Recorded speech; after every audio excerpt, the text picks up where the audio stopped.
My name is Aela Badiana. This is my belly dancing name. My legal name is Michaela Lee. So I first fell in love with belly dancing in 2001. It was right after 9/11 happened, and we were living in Germany still at the time. And we were at an opening of a park.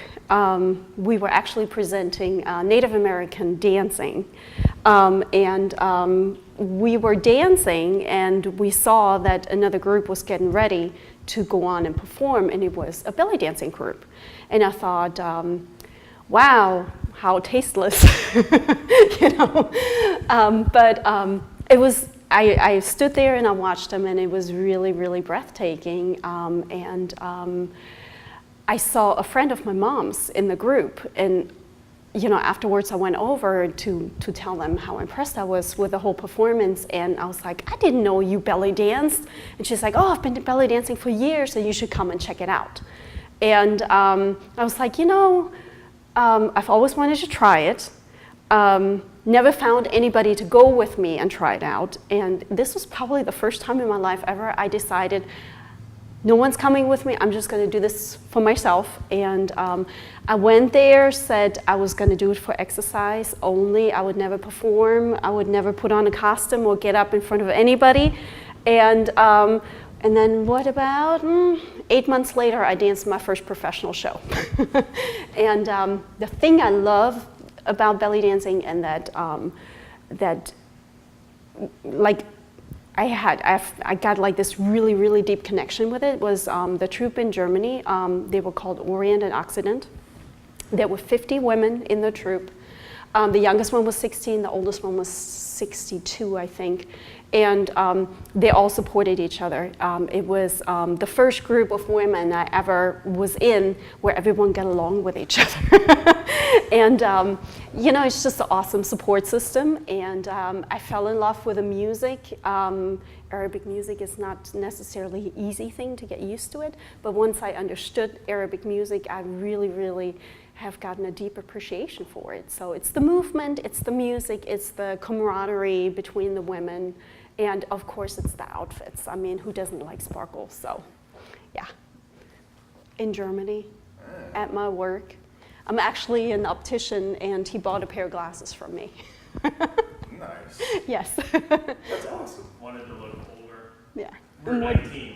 Yeah. I wanted to look older, and so I could attract the older hot chicks. I'm older than him, so. There you go. You guess it worked then. Yes, it did. Yeah, 21 years later, we're still together. So. Nice. Congratulations. Thank you. Well, you know, a clear definition of belly dancing is in the eye of the beholder, technically. I mean, there is not really, I guess, if you look it up in a dictionary, it would be a woman showing her belly and she's wiggling. Maybe that's what it is. But I think every belly dancer has their own kind of spin on it and how they see it, because there's so many different styles of belly dancing. There is your cabaret belly dancing, your classical Egyptian, Americanized classical Egyptian, which we refer to American cabaret belly dancing. Then there is Lebanese dancing. I mean, all of the different countries have their little twist on things. Then there is tribal fusion. There is American tribal style belly dancing, improvisational tribal style belly dancing. So it's really hard just to say belly dancing is one thing, because there are so many categories. Actually, belly dance is like a big filing cabinet.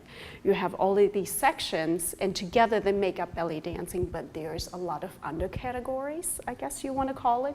And the cool thing here in Virginia is we have a little bit of everything. We've got the ladies that do the very traditional belly dancing. We've got the fusion dancers. Myself and my troupe, Wicked Hips, we do improvisational style tribal belly dancing. We do fusion. We do a little more of the theatrics. We just came up with a doll piece that includes belly dancing, but you know, it's a little bit more about the costumes and storytelling. And we also do Bollywood, which comes from the Indian Bollywood movies. So, and you know, we're not the only ones here in Virginia that we don't want to be put in a box. If we hear a piece of music that we like and we think we can dance to it, then we're doing it. Improvisational belly dancing is a really, really cool style of belly dancing because you don't use choreography. You have hand signals, like a swirl of the hand might signal the whole troupe that we're going to do a specific move and we're going to turn around with it. So we can communicate. We have a leader in the front, and the leader is not always the same person. We switch places, so it's a democracy. It's not, just one person gets to be the leader. And then we take turns leading the whole troupe. So it's really, you have to be in tune with each other a lot. You have to know each other's cues. There is a style called ATS, American Tribal Style, that was founded by Fat Chance. They have their own cues, but Wicked Hips has come up, or I've come up with our own cues. And so only our tribe, we call ourselves a tribe, we understand the cues and we know what to do according to hand signals or gestures or a tilting of the head or just looking in a different direction might tell the whole tribe, to flip and dance to the other side or to change the basic moves. I came from Germany and I was involved in belly dancing over there a lot, and I missed having my 50-woman troupe around me. And so I thought, well, I can't bring them with me, so I'm just going to have to find a new group. And I started teaching here and there and made connections and met other belly dance enthusiasts. And this is where Wicked Hips was first founded. And we mainly did tribal style belly dancing back then. And then we moved back to Germany for a while. Wicked Hips continued in the States. And while I was in Germany, of course, I founded a Wicked Hips Germany, and they're still going too. There's about 10 members in Germany now. They're in the Stuttgart area. And they do festivals and things like that. And when I came back here, some of the old troupe members had moved away, or someone's always kind of coming and going. This is a very big military community here. And we decided we did no longer want to just do tribal and tribal fusion. So we became kind of like this, we want to do it all. And so we found ourselves a little studio. And we practice, we have rehearsal at least once a week. Everybody kind of practices on their own. Some of the members have moved to Virginia Beach and Norfolk, and they still drive up here once a week for rehearsals, which is a big commitment on their part, because it can take up to 2 hours to get to Gloucester.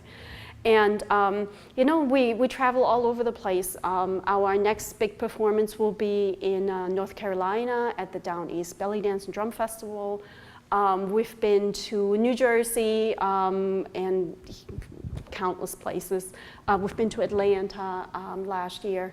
And I guess our biggest success story, if you want to call it that, is in January we competed in the East Coast Belly Dance Classics and we won Grand Champion. And of course we're very proud of that. Well, HipFit kind of just emerged out of, no, I'm sorry, can I start this over? Yeah. I'm sorry. Thank you. Okay. Well, we practiced in this space before. There was a Zumba instructor here, and she was looking to sublease space, and we desperately needed another place to practice because the old place we were in closed down. And she graciously took us in, and then after about a year, I realized that I wanted to do just a little bit more than just our rehearsals, and I started offering yoga, dynamic power yoga workout. And I do a little bit of like nutritionist counseling and personal training on the side because I'm certified in all of those areas too. And and so it's just kind of like emerged into this like, well, today I'm going to be a yoga instructor and tonight I'll be a belly dance instructor. And it's really interesting because the belly dancers really love to take yoga, and because it makes it very easy to apply what you learn in yoga to belly dancing. And then of course Miss Edna is still teaching her Zumba classes 3 times a week, and there might be another yoga instructor coming in too. Hot yoga apparently is the latest thing, and since I don't like being hot, I said you can do that. And You know, we're trying to really create a safe place for women to come. We have one guy coming to class for circuit training, and that's my husband. And they all know him, so it's okay. But, and it's not that we want to discriminate against guys. It's just, you know, sometimes women come from work and they don't want to be like bothered with anything or anybody, and especially not because apparently gyms are still a little bit of a pickup place. You know, you just want to create a safe environment for the women to come without being judged, because there is still a lot of misconception about belly dancing. We're not strippers, we do not take our clothes off, and let's face it, we wear a whole lot more clothes than cheerleaders, and we're legal. We're not under 18. I'm sorry, I had to say that.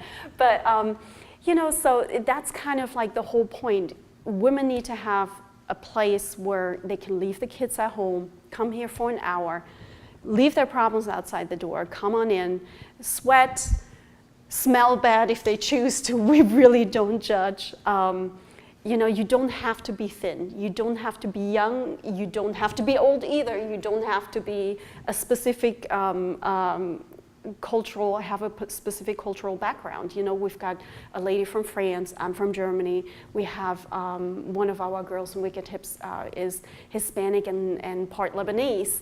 And we have a black lady in the class. There's just room for everybody, and that's what's so important to us. And by coming here and practicing our dancing and, you know, having that community amongst ourselves also allows us to go and dance at fundraisers and things like that. We've done a lot of fundraisers for the Humane Society unfortunately in Hampton and Newport News. I would like to do it here in Gloucester too, hint hint. But you know, just anything like a Relay for Life or breast cancer awareness. We've had a big fundraiser last year. We called it Bust a Move for breast cancer awareness, and decorated bras and things like that, and had a little belly dancing show, and anything that we can do to better people's life and to allow these women that have a 9-to-5 job and have kids and they just want that little bit of glamour in their life and do something a little bit out of the ordinary. And I think that really is what I'm trying to accomplish, and I'm hoping I'm doing it. I always get big laughs when we go to venues and dance. We have our gun cases with us. But it actually does include weapons. We tend to dance with props, with veils and sills. One of my favorite one is, this here is a scimitar, a Moorish scimitar. And we do all kinds of funny things with it, including dancing with it on our heads. So that's something we do. And I also brought some costuming here for you guys. And this is where, remember, the sparkles come in? This particular dress was made in Egypt. And it's heavily decorated with beads. And I mean, it's just wonderful to put it on and just feel special. And this here's my prized possession. It's a Bella. All the belly dancers on TV probably are going, oh my gosh. So I'm very proud of it. Bella is a company in Istanbul, in Turkey, and they make very, very exquisite things. And I'm all tangled up now, so I might just not show you all of it. There we go. That's a little better. But you know, it's heavily embellished, and all of this is hand stitched, and Swarovski crystals and glitter and things like that, and stuff like that is really, really, really expensive. So Wicked Hips is really, really proud. We make a lot of our costuming ourselves. And this is, for example, we talked a little bit about ITS dancing. This is a belt that I embellished with some Turkmenish jewelry that I picked up on some of my travels into Turkey. And lots of cussing while making it, because each bead is stitched individually. So yeah, we take pride in our costumes. And this here is the latest creation. And again, it's all hand beaded. And kind of saves a little bit on the pocketbook. Unfortunately, you know, washing laundry and cleaning the house sometimes takes a little bit of a toll, but I think it's worth it. She cuts the black paper into strips and then glues it into place all